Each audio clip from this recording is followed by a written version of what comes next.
There, is that working? Uh, Hi, Sarah. Hey there, Yes, how are ya?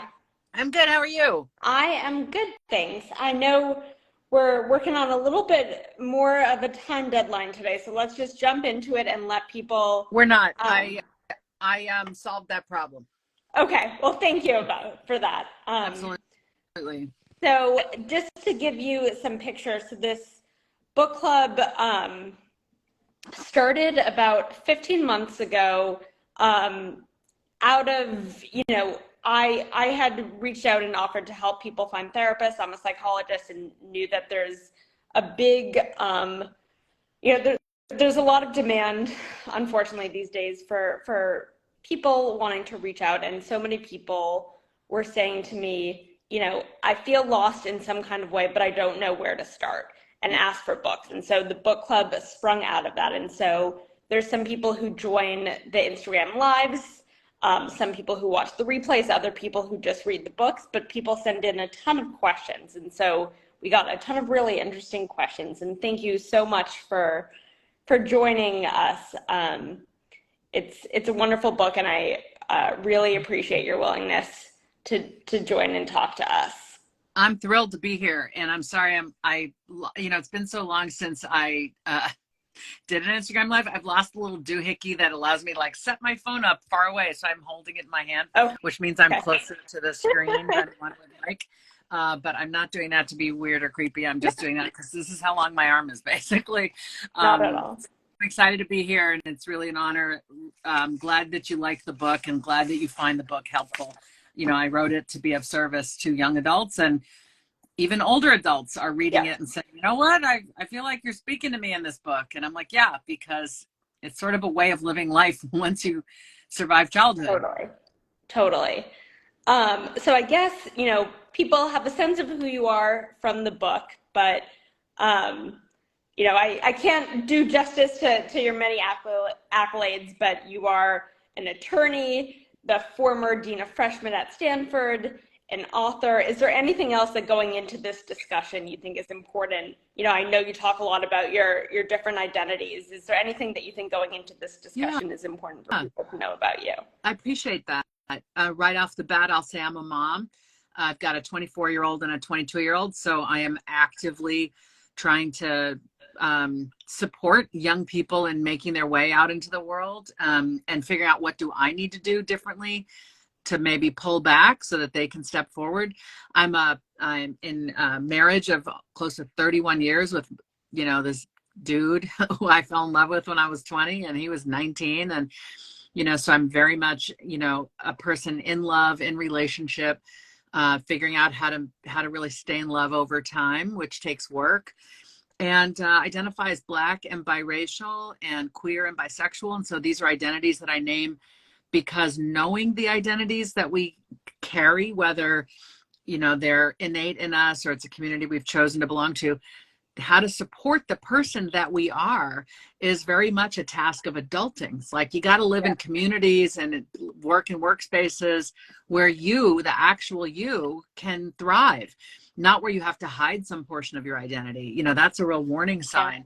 If you can't be you wherever you are, you got to go find where you can be you. So that's why I might name, a few identities as I did in this conversation, because we want to be thriving in every respect in our adulthood. Yep. And that's one of the things that I enjoyed so much and appreciated so much about the book, among many things, is how you brought such diverse perspectives and backgrounds into the book that I think often books that bring in other people's perspectives, a lot of the perspectives are coming from a similar background or identity. And Right. I think that you did such a wonderful job of attracting, diverse people, whether that be in their gender identity, their racial and ethnic identity, their ages even, and I think that that's so important. And, before I jump into the questions, want to share too that I, by the end, in the last couple of chapters, was writing down so many quotes and things that I want to take away. I love that. I have to give credit to Dan. His his question of what can I do to make your day better Yeah. is something that I am now. I actually spoke to my mom on the phone today, and I'm in Boston and she's in California, and asked her that, and she didn't even know, you know, what to say. She was so touched by it, you know, and to the perspective of giving to people from a place of weakness versus a place of strength was one of my favorite perspectives. And so I just want to call out that there's so many takeaways that I think, as you said, people from all different walks of life, all different ages, all different stages of their life, can walk away from with this book, which I think is really wonderful. I'm so glad. Thank you. The book, which I'll hold up here, Your Turn. This is the paperback. See, I write this on there. Remind, like, don't give this away. There's a lot of writing in here.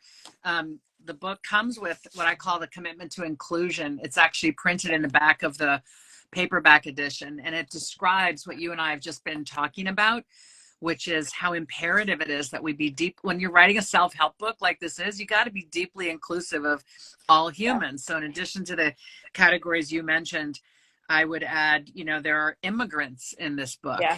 And there are wealthy people in this book, and poor people, and people who don't have very much education, and people who have a lot of education, and people who are close to their parents, and people who are estranged from their parents, and people who have pets, people who are members of different religious communities. Like, I created this whole matrix of like who I was interviewing, and we're talking about the stories that are really at the bottom of each chapter. It's like I have a chapter on money, but then I want you to read some stories about how humans have managed their money. And so it's really the storytellers, about 34 people in total, who are quite a diverse bunch in the most granular sense of that word. Like at a real granular level, I really focused on putting diverse voices. And to that point, something that I found really interesting, a pattern that I observed in the questions that people sent in, is so many people would start or end their question by saying, I realize I'm coming from a place of privilege, and then ask their question. And I think that that's a reflection of how you did a really great job of reflecting on, in your own writing, when you were talking from a place of privilege too, and helping people recognize that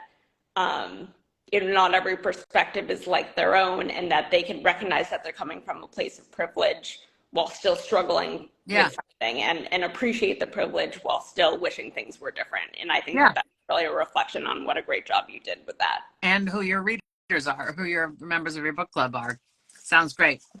So, my first question is kind of a broad question of where the term adulting came from, and at what age you think people should stop using the term adulting and start acknowledging that they're just an adult.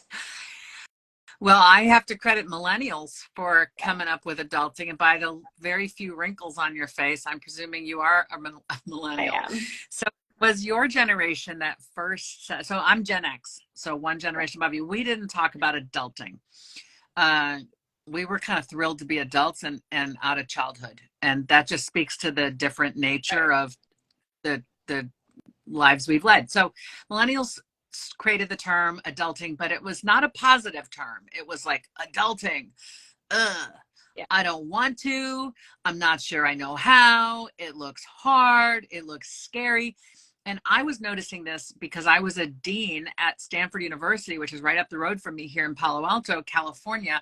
And I was hearing my students, who are very hardworking and smart and highly achieved, and many of them highly privileged, saying like, adulting is so hard. I was like, what are you talking about? You get to be in charge of yourself. No one can tell you what to do anymore. You decide, right? And they're like, yeah, that sounds really awful.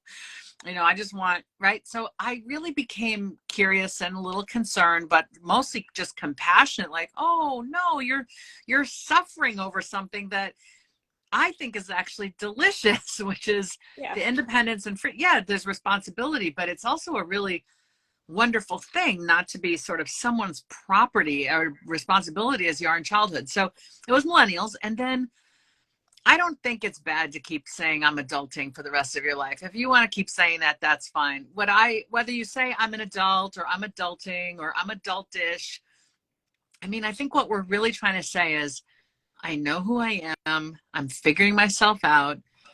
I can handle whatever comes, even though hard stuff will come. I'm pretty sure I can figure it out. I'm I'm living this life as I want to live it. No longer, that 5-year-old or that 15-year-old who someone else can kind of tell what to do. It's Right. on me, for good or for ill. It's on me. And there's a psychological satisfaction that comes from saying, like, it's my life. Okay. It's mine. Yeah. Okay. And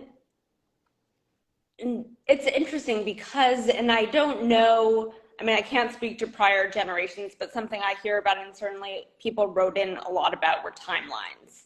And it's something that I hear with my, with my therapy clients, with my peers. And like I said, people wrote in about this, that so many young adults seem to create timelines for themselves. And I'm kind of curious, and I have some hunches based on the book, but what your thoughts are on timelines, and if you think that in some ways timelines might actually hinder people's growth rather than, try to accelerate it. Yeah. As with anything, I think there's a balance. Sure. Lack of timeline at all. Like if you literally like whatever moves me at any given time for the rest of my life, that's what I'll do. There's sort of a freedom to that, but it's hard to set goals if you're not setting timelines. So to have some sense of a timeline, in 5 years, I hope to be capable of this, or I hope to have settled into a place I really love, or I hope to be, in relationship. Like it's good. I think timelines and goals sort of go together, and yet there can be an obsession with timeline, as I wrote about in one of the chapters, where I was meeting with a student who was like, I will apply to med school. I will get into med school. I'll be in my residency. I will meet my future wife. We will get married. We will have our first child. I was like, dude, like, Yeah. good luck with that. Yeah. Like, I hope it works. But when we're rigidly adhering to a timeline, it can then make us feel like we're a failure if we don't hit those particular milestones on the timeline. And certainly if the timeline was created by someone else, it's garbage. Yeah. Because no one timeline we're all supposed to be following. And I think that's a key message for young adults. Like, forget the right track, forget the timeline, forget the perfect job. That none of those things exist. It's what is right for you right now. Yeah. What path that feels right for you. So if there is to be a timeline, let it be one that you have created based on introspection with your own self about what you want and who you are, as opposed to what your friends are doing or what your father did or whatever the norm is in your whole family. Like those can really feel like shackles and binds that hold us back and harm us and make us feel inadequate when we feel inadequate. And if I can add on to that too, I think it's also important, if someone is to create a timeline for themselves, to have flexibility within that timeline. Exactly. And feel that if a circumstance changes, whether that be in their control or out of it, that they're willing to alter the timeline. Right. And feel that it's guidance rather than requirements. Yeah, good point. In jumping into the reader questions, I'm going to start with someone from a reader who's not necessarily in the young adult, because I feel like this speaks so well to the fact that this book speaks to anyone. And the person wrote in and said, I'm in my 40s and sometimes I still don't feel like an adult. I have a stable job, a great marriage, and children, but I often think, when I grow up, maybe I didn't have an I'm a grown up now moment like the one that you described yourself having in the book. Do you think that everyone has that clear moment of transition into full-fledged adulthood? I think it's really astute for this person in their 40s to say, I'm not sure I'm an adult. Maybe I never had my moment. And frankly, that can come with privilege. If childhood was pretty cushy, middle class or above, and there wasn't a lot of struggle, a parent didn't lose a job, nobody died, you could afford things, maybe you kind of sailed from childhood into whatever was next, college or the workplace, and then marriage and kids, and everything's good. And, you don't really feel that sort of, I've solved some big problems. I've handled some big stuff. That unfortunate event, difficult challenges can often be what makes us feel like, oh, you look around for the adults to rescue you, then you realize it's you. So if you haven't been really put to that kind of challenge, you might be left feeling like, am I really an adult? Like, so that's one thing I would say to that person, which is not to say go search for hardship, so you finally feel like an adult, but maybe to say, have confidence in your 40s. You're definitely an adult. And if you're saying you're waiting for yourself to grow up, then ask, what am I waiting? What do I mean by that? What would I do if I was grown up? Is there a trip I would take, a job I would take, a marriage I would, choose differently? Like, Yeah. are you, like the self is saying like, I don't feel, when I don't feel grown up, like, what will I do when I'm, Right. when I'm grown? Like, answer that question for yourself. Yeah. What are you not doing now or are doing now that's impeding your sense of I'm an adult in charge of my own life? Yeah. Yeah. And then kind of jumping to the opposite end of the spectrum of the young adults, someone else wrote in saying, I'm going into my junior year of college and I'm freaked out that friends are starting to plan out the rest of their lives. Everything seems so formulaic: get a degree, get a job, get married. I know you talk in the book about not being afraid to switch careers if you're not happy, but it still feels daunting to have to choose what I want to do when I'm only 20. How do I embrace the changes that are on the horizon?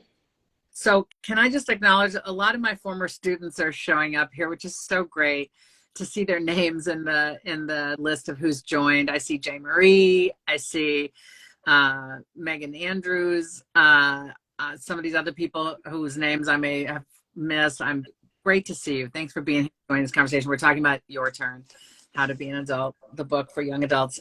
So the 20-year-old, I would say, oh, honey, like, forget your friends that have all their plans. Like, maybe those are authentic plans, but maybe it's just pressure plans. Like, they feel like they have to be a doctor or an investment banker, so they have plans. Those who aren't certain at 20, like, more power to you. Of course you're not certain. Yeah. Massive, wide open set of possibilities. And, how are you possibly supposed to know at 20? So I would say it's normal not to know. It does take time to figure out what you authentically are good at and you love. It takes some trial and error. Like, having terrible jobs helps point you in the direction of the right job for you. Just like having terrible relationships helps you see, like, no, what I actually want in a relationship is this. So I would say what's on the horizon is a whole set of choices, none of which is inherently perfect or inherently right. You just move forward saying, what do I think of these options? What do I think I might want to try next? There isn't this narrow path of like a successful adult.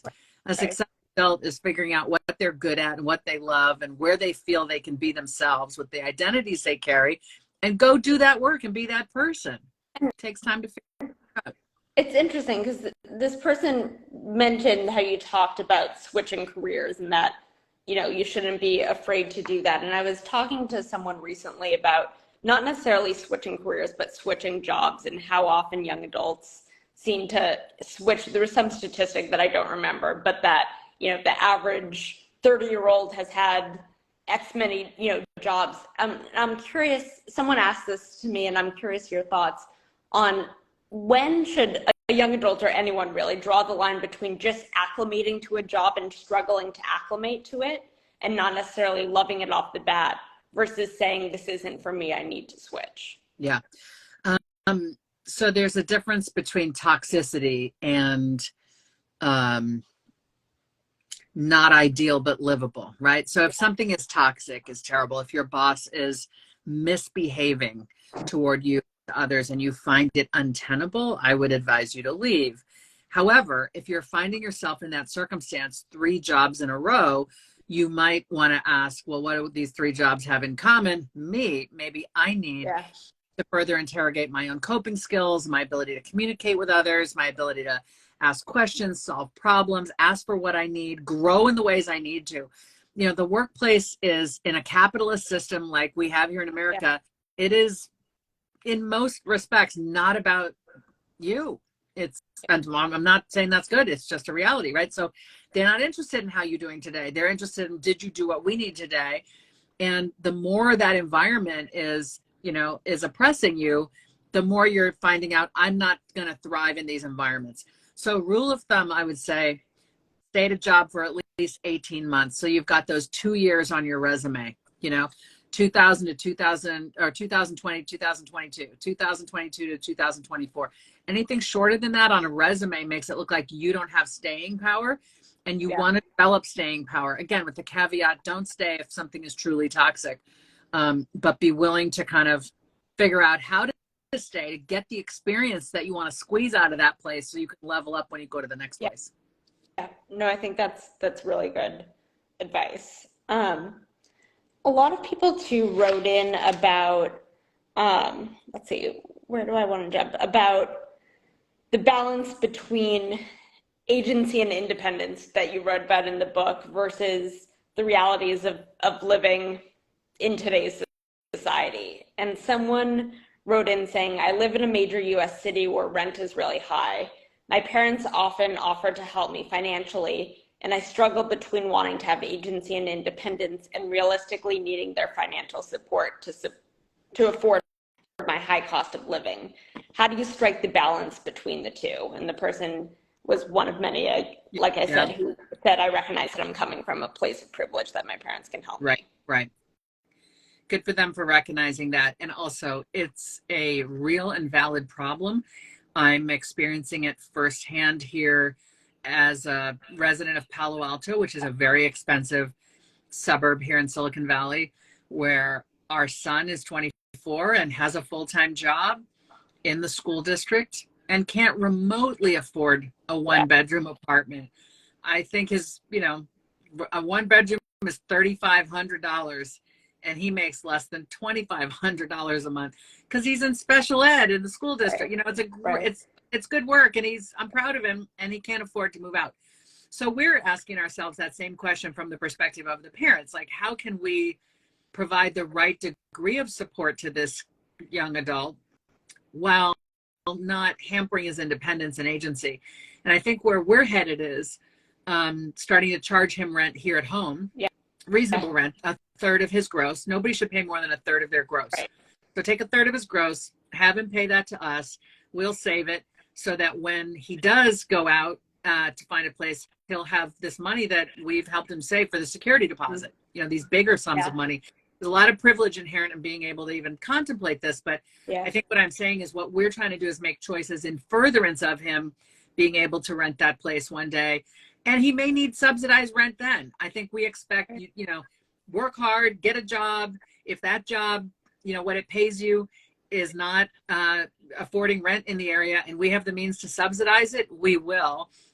But longer term, I would say to my son, if you're going to be a special ed teacher, which is awesome, maybe you don't do it in Palo Alto where the money doesn't at all match the rent. There are plenty of affordable communities in this country, far more welcoming for young adults, far more welcoming for people just out of school. And I know it's hard for a stranger to be like, you should move from the place you love and go elsewhere, but maybe you should move and go elsewhere. Google like best cities for young adults, and you're going to find places with a better cost of living, good incomes, and also the amenities you want as a young adult in terms of your social life and ability to meet people and stuff. Those places may not be New York, may not be, these big California communities. Like it may be Denver, it may be New Orleans, it may be places in Pennsylvania and places in Tennessee and Georgia and Ohio. Like there are those places, and they're really welcoming young adults. And it seems, and again, I see this in my clinical work, I see this with people I know, that parents who do, provide some financial support to their young adult children often feel like they can then have a larger say in how the child lives their life. And I'm curious your thoughts on that. Well, I think my thoughts on that, Sarah. Yes, I do, but I'd love to. And let me tell you the story from wealth. I had this very, very wealthy man basically say to me, I need your advice. My 27-year-old wants to bring this girlfriend that we don't really like to the family resort in, the Caribbean. And what's your advice on whether we should let him? And I was like, he's your son. This is the person he's with. Right. It's not really up to you. He's an adult. You wouldn't tell somebody, unless the person is an abusive, criminal, right? You don't have the right to say that your adult kid can't be dating who they're dating. Right. You know, it's just, and that the parent felt he could control because he controls the pocketbook. And often people who come from great wealth have very little agency because it's all about what daddy or Yeah. mommy feels is okay, and they hold the purse string. So I forget how you even opened this question now. Tell me. I mean, I think I answered that story it, makes it clear that I think people feel. they can't tell you, they don't want to be told what to do. Exactly. So as parents, it's on us to say, like, yes, I have chosen to subsidize my kids' rent. Why? Because it's utterly unaffordable here. That's not his fault. It's not our fault. It's the macroeconomic system that's been created. But just because we're subsidizing doesn't mean he's 12 or even 18. We have to treat him with the respect and courtesy and respect.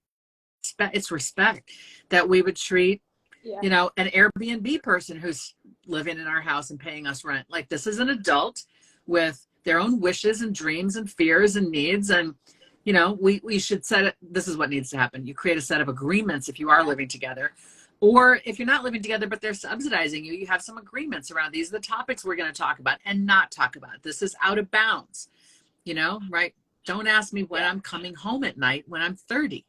You know, that just makes me feel like a child.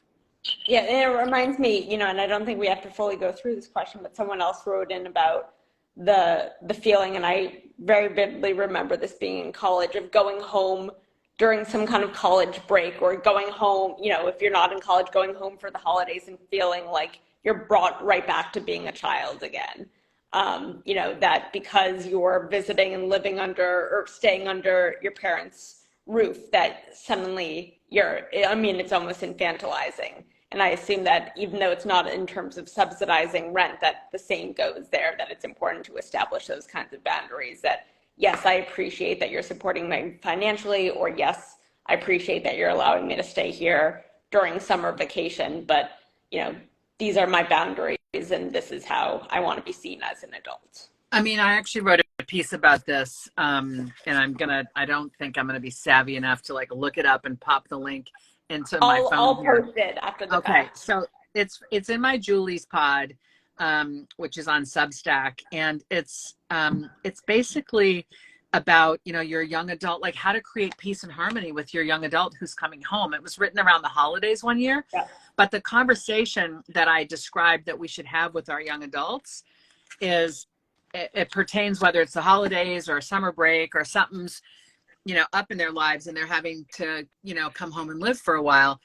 And it's a respectful two-way conversation. So the boundaries are on both sides, because you know what, the older adults, the parents, also need privacy and have issues and needs and wants. And so, you know, it's a two-way conversation, to be sure. And that's one way a young person can really show up as an adult with their parents, to come home for, you know, summer, or because they lost their job, or because things are tough or whatever, and say, hey, I'm grateful to be able to be back here. I don't take that for granted.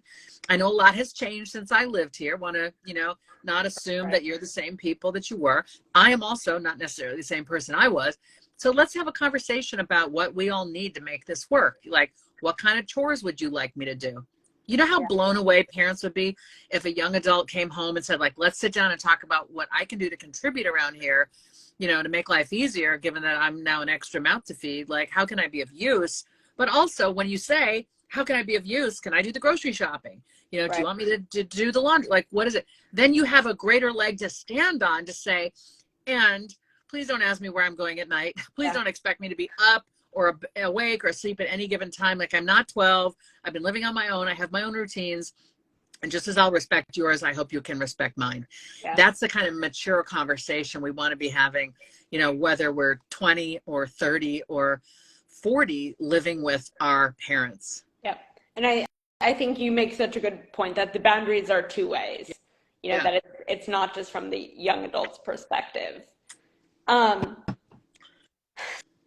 Someone else wrote in saying, I keep waiting for a sign to take the next steps in my life, to apply to graduate school, to commit fully to the person I'm dating, to buy a condo, but I don't think signs will ever come. How do you know when to take the next steps? And how do you know if you know yourself well enough to know what you want? God, that's like this most deep existential question. How do you know how do you know when to know yourself? How do you know when to trust yourself? I mean, this person wants what was the third thing? A condo? Yeah, to buy a condo. This person wants a condo. This person is in relationship. This person is there's stirrings within this person, like, maybe, Yeah. I mean, interrogate the self further. I would say, be in better dialogue with yourself. And there are sort of 3 different ways that come to mind. And I think they're all mentioned in the book. Yeah. In your turn, you can stand under a hot shower and ask yourself, how do I feel about this relationship? Right. Is this relationship I want for me? You could go for a walk in nature, unplugged, no music, no phone, and ask yourself, how am I feeling about this job? And, what's the dream job that I really wish I had? What would I do next? Or you can sit in a quiet place with a journal and ask yourself these questions, like, do I really want to buy a condo? Okay. Or, right. So in other words, what you're really trying to do, I think, is to show yourself that you can be trusted.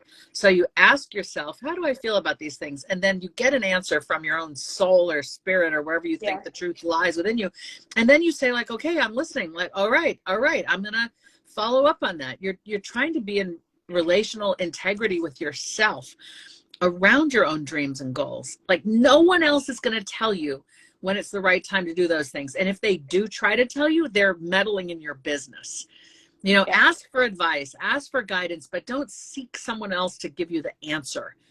The answer will come within you. And I think if relationship, that's probably a sign that you, in fact, are not ready, right? Like, if it's not and feeling like, go ahead. No, sorry, I didn't mean to interrupt you. No, you're fine. Keep going. Oh, I was just going to say that I have this, exact same thought that this person talks about waiting for a sign. And it seems like if they're wondering about these things, that probably is the sign in and of itself. Yeah. I want to acknowledge Miles has joined, Sadaf has joined. These are folks I know from other places in my life. I can't shout out. It's wonderful to see folks from your community and on this live, Sarah. Thank you again for being here. And I think related to this, other people write in, well, and actually to go back, you talk about mindfulness in the last chapter, or I guess the second to last chapter of the book. And I think too, for people wondering how they feel, you talk about like learning to identify triggers that I think in today's society, and I think people are like almost busier than ever before, that people like to be scheduled often, not everyone, but people like to be scheduled back to back to back. And that I wonder if perhaps that creates a disconnect between what people are doing and their awareness of if they enjoy doing them. And, I wonder if you think that this is another good opportunity for mindfulness, that after someone spends time with someone or does an activity or visits a condo that they're considering buying, having that dedicated time for mindfulness to reflect on what's coming up for me, how am I feeling, rather than just rushing on to the next activity that they're doing. It's a beautiful suggestion. And mindfulness, if you're not familiar with it, is not this really complicated subject. It doesn't require you to meditate. You can do meditation that is mindful, but for me, the mindfulness practice is walk away from the condo to my mode of transportation and ask myself, how am I feeling right now? How did it look? How did it make me feel to be there?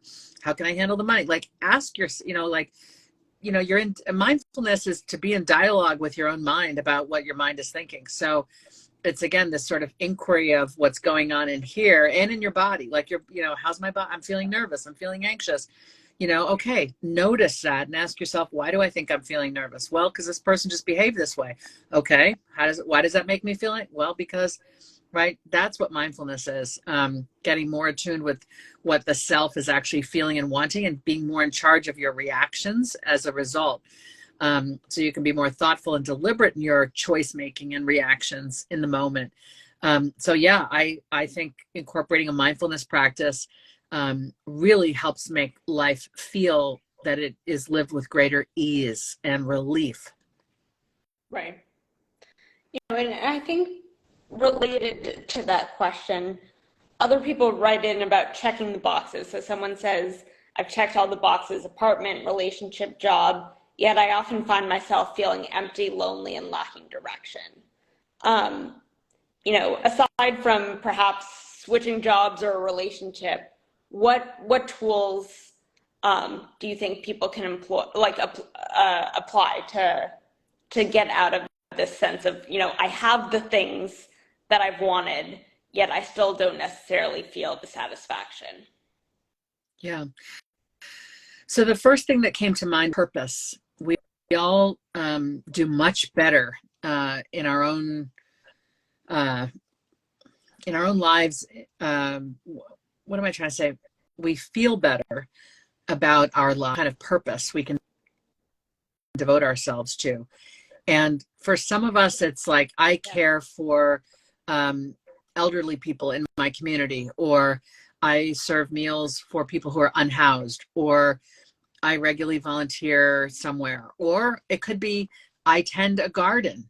I'm planting and harvesting vegetables, or I have beautiful flower garden that I'm tending to and the flowers need me, or I might have some pets who rely on me to look after them. And, these sound like small things, like, if you're dissatisfied with your life, get a plant.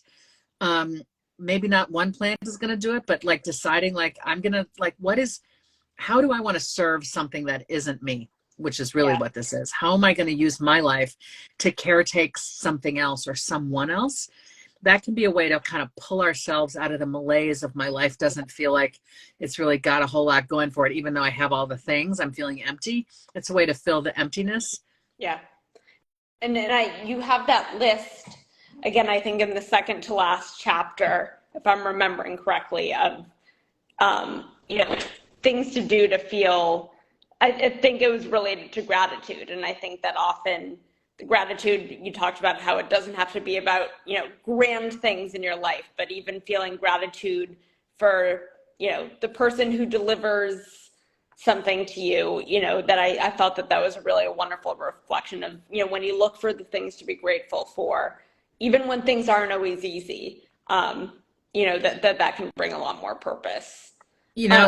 Sarah, I'm old enough to know now that if I'm having a bad day, one of the best ways to turn it around is go out in the world and be kind to like 3 strangers. Yeah. And those 3 strangers could be in the Safeway checkout line, and the UPS driver, and,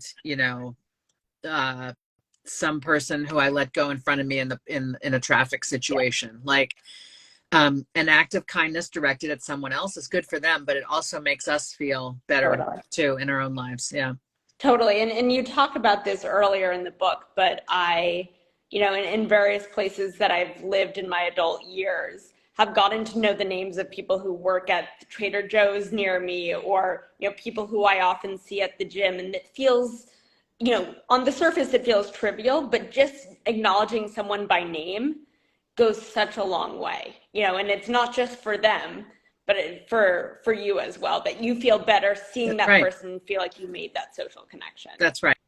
And so you might even find that when you thank somebody by name, say the grocery clerk at Trader Joe's or the UPS driver, if I say thank you to my my postal carrier, the mail carrier, he'll say, I'm just doing my job.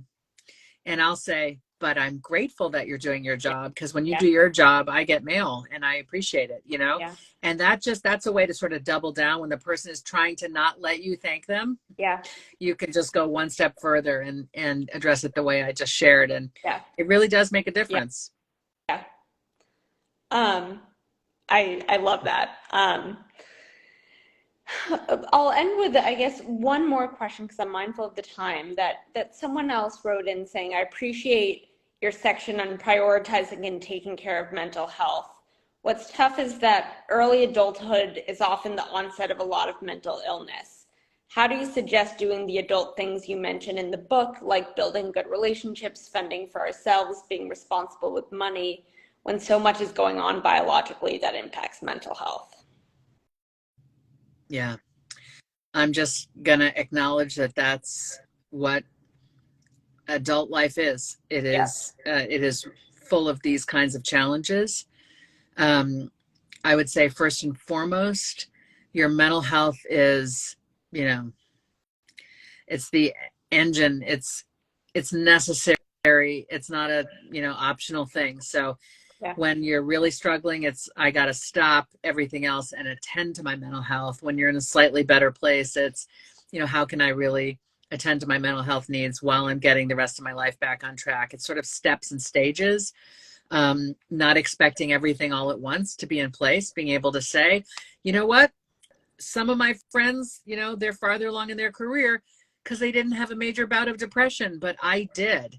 And I'm here now, and I'm glad for that. And I'm on a different track than other people, but that's fine. You know, this is my path. So it's that, don't get into the comparison game of the oughts and shoulds, like, oh, you should have this much by now, or this and that. Like, particularly if you're dealing with mental health challenges, like, be proud of yourself for seeking out the resources. Be proud of yourself for knowing what your body and your mind need in order to be healthy, and prioritize work situations, living situations where who you are with your diagnoses and challenges is valued.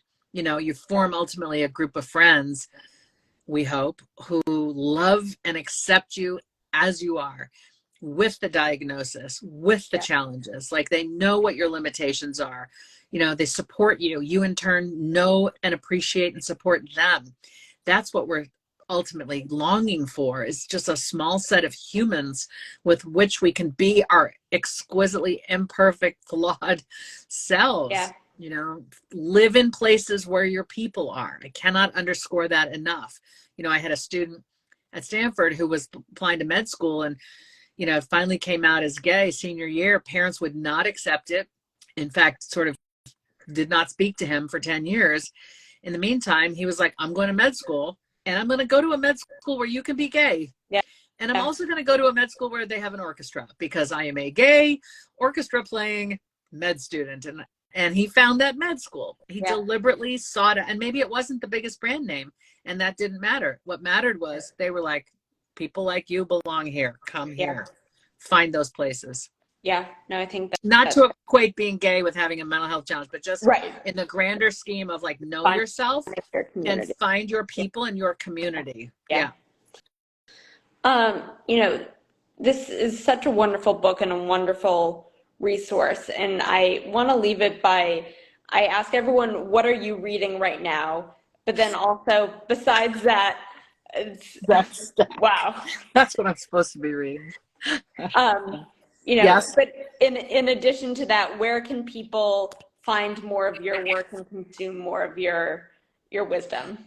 Well, thank you. The book that I'm actually reading right now is called The Persuaders by Anand Giridharadas. Okay. If you think Lythcott-Haims is a hard last name, Giridharadas. It's called The Persuaders, at the front lines of the fight for hearts, minds, and democracy.